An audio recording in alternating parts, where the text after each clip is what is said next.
Alright, guys, welcome to Flav Oriana's MMA show. I'm your host, Flav Oriana, brought to you by Four Corner Sports.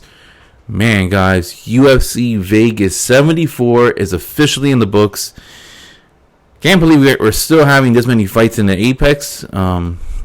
Even now that we're just a little over 3 years since the pandemic has happened, and we were having fights in the Apex Center. We had a fight this weekend that was main evented by Kai Kara-France versus Amir Albazi. First time that flyweights have headlined a non-title title fight. Yeah, a non-title main event. Wow, it's a mouthful. They haven't had that since 2017, guys. There has a lot been happening in the world since 2017. Might I have said that Patrick Mahomes was just getting drafted into the NFL in that time frame. We had 2 World Cups happen in that time frame as well. Obviously, 2 presidents have been in office since then, and I could go. List goes on and on and on. All right, but we have flyweights, and I gotta say, the flyweight division has been booming. All right, especially with the fact that the UFC at one point was trying to get rid of the flyweight division. I believe it was in 2018, all right, when the UFC had merged with ESPN. All right, they had a partnership deal, and their very first card was at the Barclays Center in Brooklyn, and it was main evented by none other than TJ Dillashaw versus Henry Cejudo. Henry Cejudo, what's it called? Fighting TJ Dillashaw in the flyweight division, tried to defend his title after beating Demetrius Johnson. Dillashaw was trying to become a two-way division champ, and that's when it came down to Dillashaw getting defeated within the first 30 seconds, 45 seconds, or something like that. And then obviously he got popped for EPO, and we know how everything had transpired afterwards. But we haven't had a flyweight main event since the Fox days, guys. That is ridiculous. All right, I believe Sergio Pettis was on that. Was one half of that main event. I forget who was the other one, but man, oh man, Kai Kara-France versus Amir Albazi. I was very interested in this just because Kai Kara-France, the last time we saw him fight, he ended up getting liver kicked by Brandon Moreno at last year's UFC pay-per-view in Dallas. All right, that was the second pay-per-view that they had filed, right before the International Fight Week card. And Amir Albazi, I mean, he has been a wrecking machine, and this was going to be his toughest challenge. But I gotta say, going into the fight, I was favoring Kai Kara-France just because we know with that right hand, he's very dynamite. We've seen him drop many of fighters, Cody Garbrandt. We've seen him hurt Brandon Moreno a couple times last year, although Moreno, to me, is the best flyweight in the world. The list goes on and on, all right? And I felt like this may have been too much of a big step, and we were going to figure out who the hell Amir Albazi is, just because Amir Albazi has been very, very good of a fighter. But, it was just a matter of, will he be able to hang with Kai Kara-France? And I actually had placed a bet on Kai Kara-France to win under the 4.5 round mark, and then also to win by knockout, because I just felt like there was no way that Kai Kara-France was going to be able to win by submission. I don't even think he has a submission victory in his in his resume. So I'm pulling up Amir Albazi's resume right now. So who he had fought? He fought Alejandro Costa, right? Before he was scheduled to fight Brandon Royval. He was scheduled to fight Alex Perez. Alex Perez is the king of pulling out of fights. Some of it is his fault, some of it is not his fault.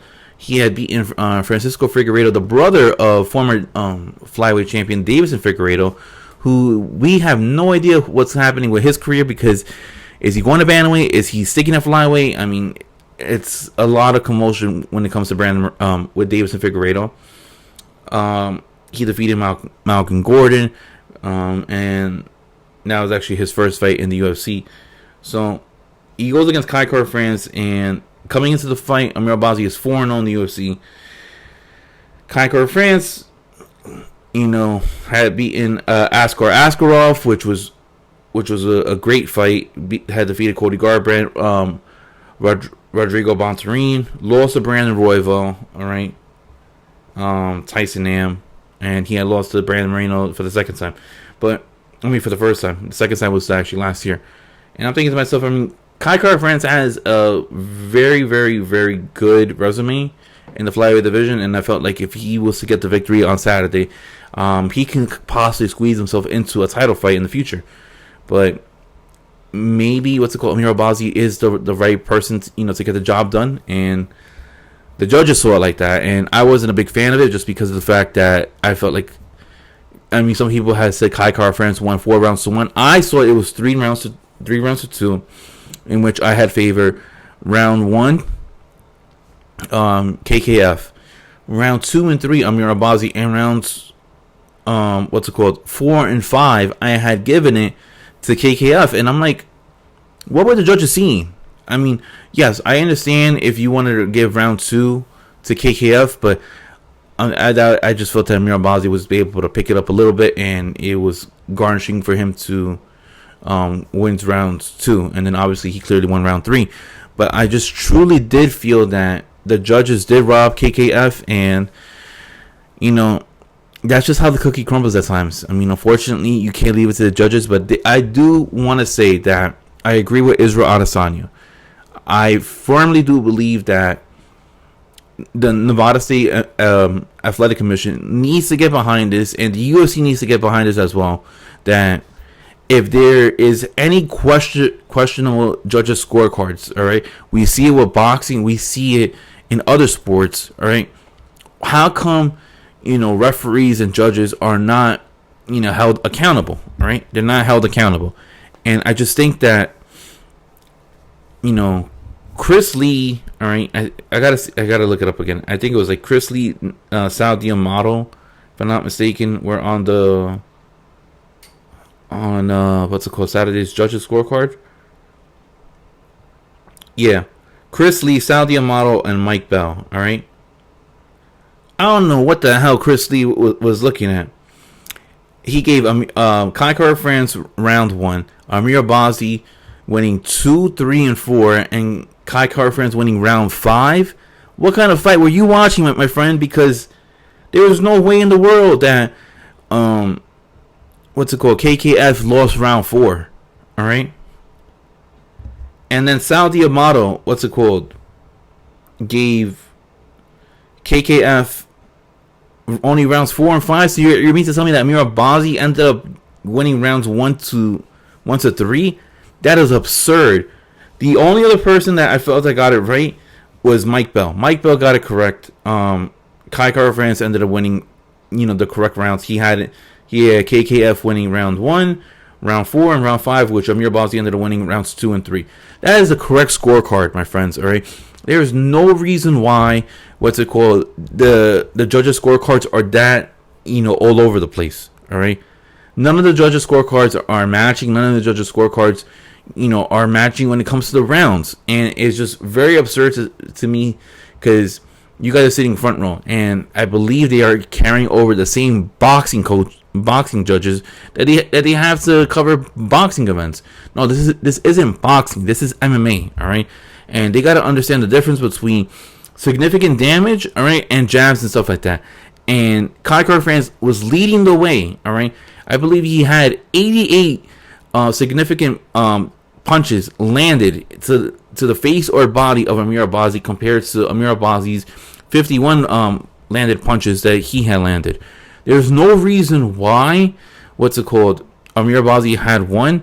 He wasn't throwing more punches. That was Kaikor France that was throwing more punches. He wasn't landing the harder punches. That was Kaikor France that was landing more punches. All right. He wasn't landing, the bigger combination. That was Kaikor France that was landing the more combinations. All right. I understand that Bilal Muhammad was defending Amir Albazi, but that's for obvious reasons. All right. Both of them reside from Afghanistan. All right. And it's just, I don't know. I just feel like this is why you don't leave it to the judges. This is why you're supposed to go all in, all gas, no brakes, and to avoid situations like that. And it was very frustrating to watch. All right, now Amir Albazi calls out the winner of Alex Pantoja versus Brandon Moreno and wants to fight in Abu Dhabi, which is smart of him just because of the fact that he will have a large Muslim background cheering him on in the Etihad Arena in Abu Dhabi. All right, and he will be a star there, especially if he wins. But I firmly do believe that KKF should have won. All right, and what happens next with him, I feel like they're gonna turn him around. He might fight somebody that was on the UFC Vegas 74 card, and I have a feeling that KKF might fight Tim Elliott in Australia at Sydney, which is I think September 10th. All right, the UFC is going to many places right now. They ended up posting that they're going to Paris on September 2nd, Labor Day weekend. So that should be something right there. What's it called? You might see Cyril Gahn headlining that card. Just giving you a heads up. Just because there's a couple things that I'm hearing. And don't be surprised if you see Cyril Gahn fighting on that card. Anyways, what happens with Amir Albazi? He wants that fight. To be honest, I could really see him fighting Brandon Royval. Brandon Royval, is he going to sit around for about almost a year not getting the fight, not getting a title shot or whatever, 8 months in that matter? No, knowing him, he's going to want to fight. I predict that Brandon Royval versus Amir Albazi in Abu Dhabi is most likely going to be in the cards, all right? I think Abu Dhabi is October 20-something, and I believe that's the fight to make, all right? It just sucks, the flyweight unders did not hit in both fights, both flyweight fights. I know that is a big trend in the gambling community, and I just think that I thought this fight would have not made the judges' scorecard, and it just sucks. But overall, good main event. If you haven't watched it, I would fully recommend it. I would like to know what you guys think. As for the judging, I had Kai Kara-France rounds 1, Amir Albazi rounds 2 and 3, and Kai Kara-France winning rounds 4 and 5. Did not watch the co-main event. There was a lot going on. That ended up winning fight of the night. Alex Caceres ended up winning against Daniel Pineda. We have a pay-per-view happening next week. I feel like Alex Caceres should be fighting the loser of Dan Ige versus Nate the Train Landwehr. I am right now predicting that Nate the Train Landwehr is going to get past Dan Ige. I think Dan Ige is a good litmus test if you want to get inside the top 15, top 10 of featherweights. And Nate the Train has been rolling. You guys, the UFC seems like they're going to only put him on fights that have a crowd in it, and he is a mega star, all right, in the making. I'm not saying like Conor or anything like that, but he's like a star that you can have like on these fight night shows that he's gonna explode because he has a fan friendly type of fight style, and I don't see him winning a title, but he's just gonna be in fun fights, and then people will be clamoring over. He could possibly be something of like a Donald Cowboy Cerrone of the featherweight division, who's in a boom, and fans are gonna know who he is, and they're gonna just be tuning into his fights. All right. We did have a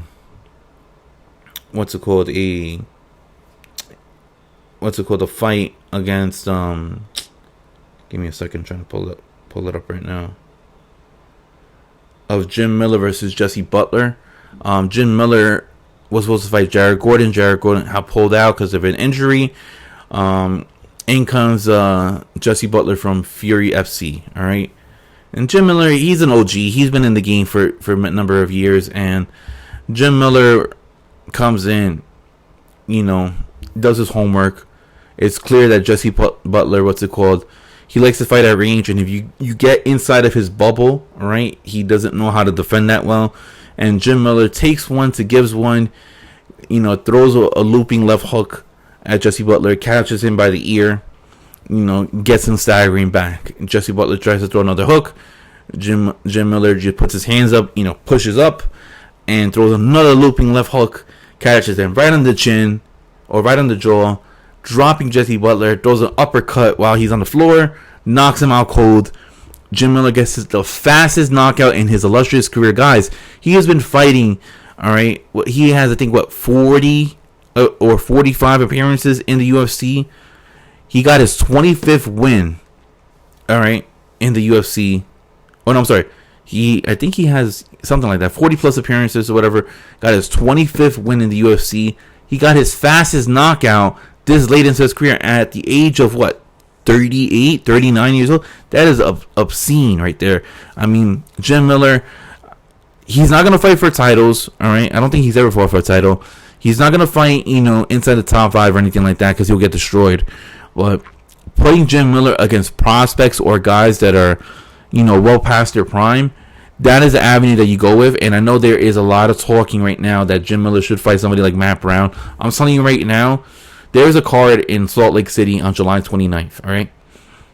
I firmly do believe that the loser of that fight the winner of that fight should fight Jim Miller. And I do believe that Jim Miller should be fighting Tony Ferguson. Sign me up for that. I think Tony Ferguson is well past his prime. He's never been the same after that Justin Gaethje fight of on May 2020. All right, and I just feel like Tony Ferguson versus Jim Miller is the appropriate fight to have. I think it could be crazy, it could be phonetic. Jim Miller is not going to knock out Tony Ferguson in 23 seconds.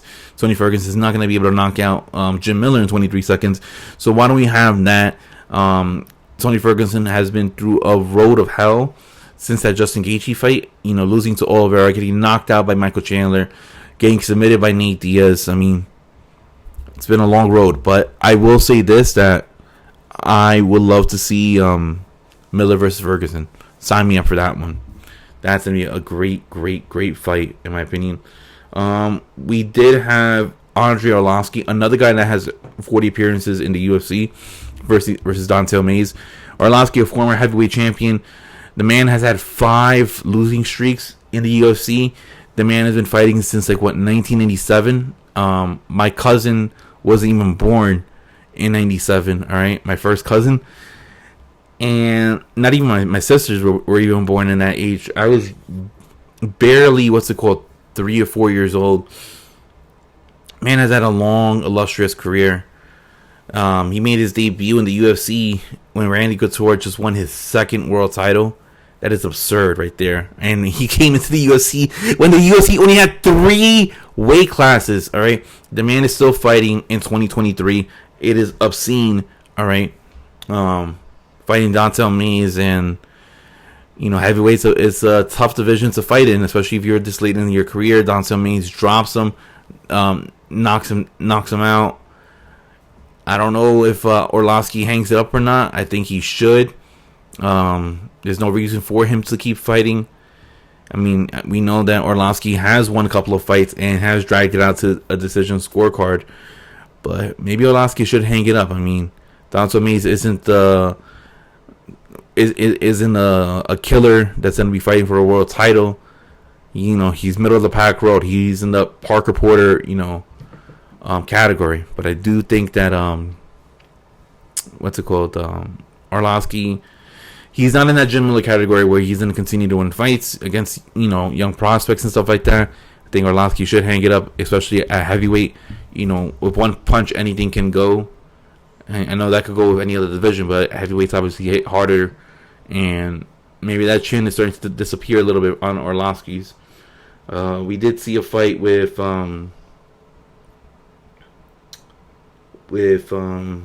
what's it called? What's his name? Jamie Malarkey versus Muhammad Naimov. I had originally Jimmy Malarkey losing against his original opponent was Guram Katasaladze. That fight had to get pulled because I think of visa issues or something like that. In comes Muhammad, can't pronounce his last name, Naimov. All right, and Malarkey went from being the biggest underdog on the card to being the biggest favorite on the card. Either way, Malarkey ends up losing. Against Muhammad Naimov. Bad look on his end. I mean, Malarkey hasn't, really got it done. I mean, lightweight is a very tough division. I know he beat Francisco Prado, Michael Johnson, but loses to Jalen Serrano, Faris Zaim. He fought Devontae Smith, who's no longer in the promotion. He's fought Conor Worthy, who I believe isn't in the promotion whatsoever right now. So he has 2 wins against people that are no longer in the promotion. And Francisco Prado, I believe he's question mark. I don't know if he's still in the promotion or not.